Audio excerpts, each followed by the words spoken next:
Meeting Doctor here. I want to talk about a meeting no-no. Basically, it's a calendaring no-no, frankly. Uh, so we often have reasons to call meetings, right? And yes, we've talked about decisions we might want to make in terms of maybe reducing the number of meetings we call and we schedule, right? But there's an interesting thing that's happened to me many times, and you may have experienced this as well, where you're going about your business, working at your computer, working at your desk, working out of the office, wherever you may be, right? Um, and you get a notification. Yay, notifications, right? So you get a notification, and it's through your email or through your notification system, and it's a meeting invite. Like, oh, great, another meeting, right? And you click, accept or whatever. Maybe it's from your boss, maybe it's from a colleague, whatever. And the description is vague. And you can't really tell what it's about, right? It's for example, it'd be like Joe and Matt one on one. Okay, what does that mean? Right now, I'm not want to pick on all the Matts out there. I have lots of wonderful Matts that I'm friends with. I have a brother whose name is Matt. Sorry about the Matts out there if you're feeling called out. But let's just say colleague sends you an invite. They just say one on one with Joe, right? And you got nothing else.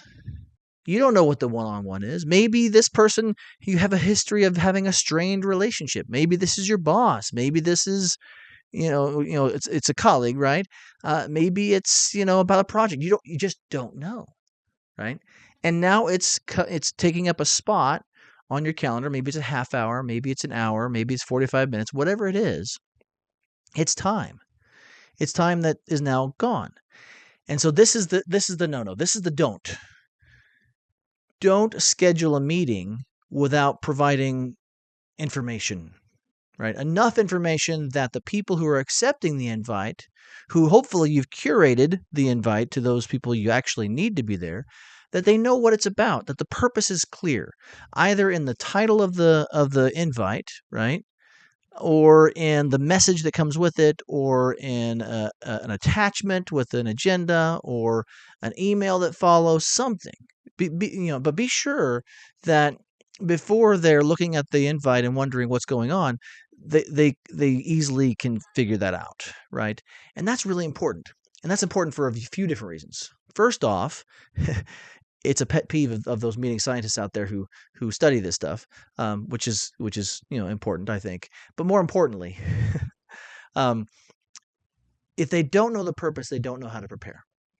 And if they don't know how to prepare, and you have expectations, or that person has expectations, you're not likely to meet them. Like if you're invited to a meeting, if Matt invited me to a meeting one-on-one and I don't know what it's about, I walk in and they're like, well, where's the report? And I'm like, report for about what?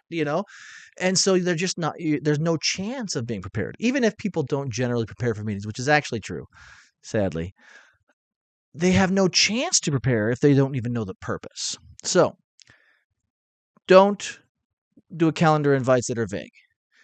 Don't claim time without identifying the purpose.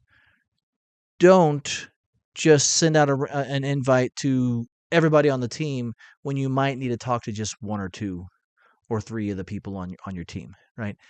Be strategic. Be a little thoughtful. And it's not a lot thoughtful. A one-word one-on-one with Joe about project, even just about project. Maybe there's only one project you're working on, but even just a one-word thing can provide a whole lot of context and make it a lot easier for the chance that you have a prepared person or persons you're meeting with, and a successful meeting is more likely. Not guaranteed, but at least you've avoided the don't, right? And you've enabled the possibility of a better experience. That's it for today. I'll see you next time.